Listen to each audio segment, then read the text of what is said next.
Then, nagpakilala sa alkalde diri sa Bacolod City. Vice, how are you? May gabi. Mayong gabi, Aksyon Art. Mayong gabi sa aton pagpalamat. Salamat kisa time, sir. Anything nanong paglantaw mo kaina kag personal nga paglantaw mo sa nangin suka ni Mayor Albee? Well, he presented his accomplishments for the past 365 days. Aha. Well, that is given Action Art. It's not overnight, no? Ang aton implementation ng programs. Okay. And priorities. Kaya only that, ang landmark siguro or highlights of his performance ang backchips, which is already implemented. And then another one is the housing program. Although may bayad, but not that affordable, no? That he made mention na 1,600 plus lang on monthly amortization, and that by October, I think may more than 1,000 lang matapos, no? Okay. And ibang pagid ka programs nga again mention tapos na and about to be implemented. Yes, sir.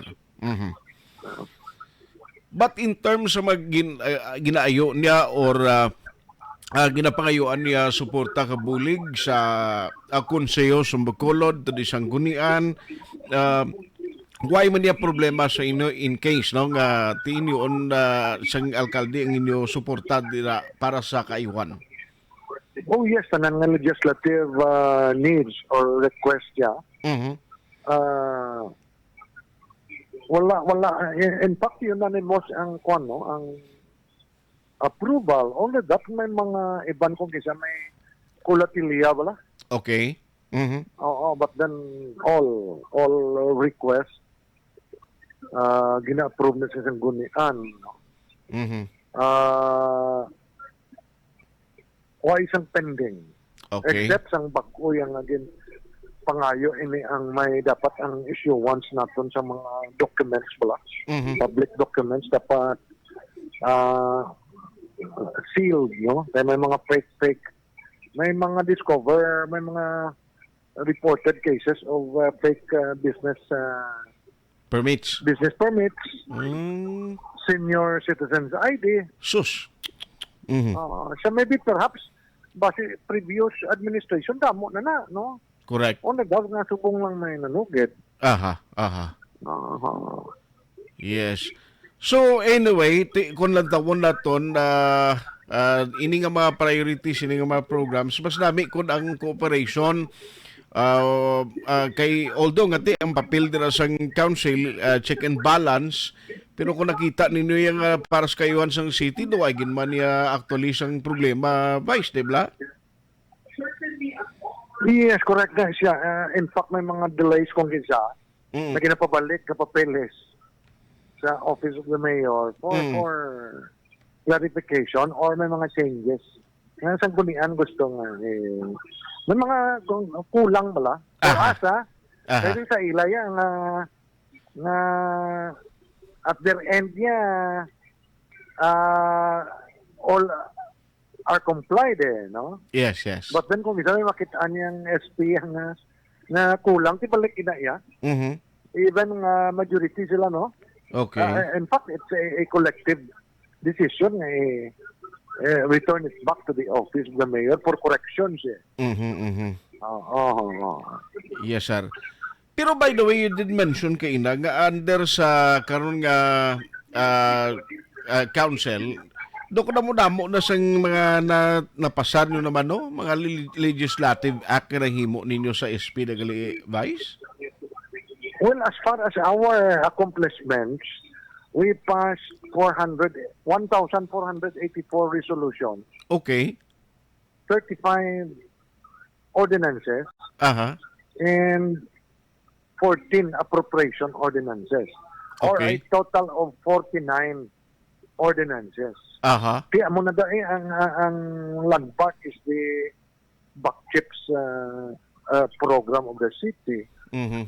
And early this morning, we also approved the memorandum of agreement between the city and Riverside Hospital. I think may four hospitals na ang may contract with the city I see. Mhm. as regards the backchips program. Okay. Very good. No kay nagligad na muno na ni Councilor Calao pero ti daway pa to ma-materialize. This time gali kay inagali ang Riverside okay na. Yes, kagina Okay. ipasar namon. Or gin-approve namon ang memorandum of agreement. Mhm. Mhm. I see. So anyway, salamat gid sa time sir. Nahulaton tani kay ang inyo sa bahin naman sang council dito sa Ulithi basikon after sang suka ni Mayor makuhaan man kamo sang inyong mga latest paging mga report. Salamat gid Vice for the time ginatag. Yes, Aksyon Art. Thank you man, may gabi. Aksyon Firing Line. Vice Mayor Cid Familiaran ang isama lang sila ni Vice. Wagid problema para sa liderato sa sangguniang panlunsod sa Bacolod. No, kung kinanglanon diri sa mayor ang suporta legislative action, ti basta nakita ya sang mga miyembro sang konseho, kay ti kabalog ka sa mga deliberation, di man pwede si Vice di ang magpanaog. No, sa bilang nagaserbe nga presiding officer, hindi man siya pwede unless ti tagya na anay kung sino mag take over sa pwesto niya kag mag-interest sa deliberation Aksyon Firing Line. pero ang tanan nga magina-request accordingly sang alkalde ang ginaktuhan no gilayon nga ginaktuhan kag ginatinguan sang sanggunian panlunsod sa Bacolod City. Aksyon Firing Line. Ilang taon tani kay matamaton tani dayday ang mga ginapromesa, ang mga plano sa karon nga administration sa mga ginahambal no sadtod in not only during the election but sa mga previous nga mga speeches kag announcement nga ginahimo sa alkalde, then we have now the basis o kon reference agod pwede naton balikan di na bala dapit ang mga nalabot kag natagan katumanan sang karon nga administration. Aksyon Firing Line. Ang importante ang soka, ang report is one thing. Pero on how to accomplish or on how to translate it into reality, that is another thing. Gusto naton may baluan gid. No? Kabalo ka sa panggobyerno, ang mga basic services is number one nga kinanglanon. Ti sa health, education, and other things nga mo na siya ang importante nga dapat priority sang isa ka local chief executive. Aksyon Firing Ilang Line. tawon tani kung ano ang malabutan.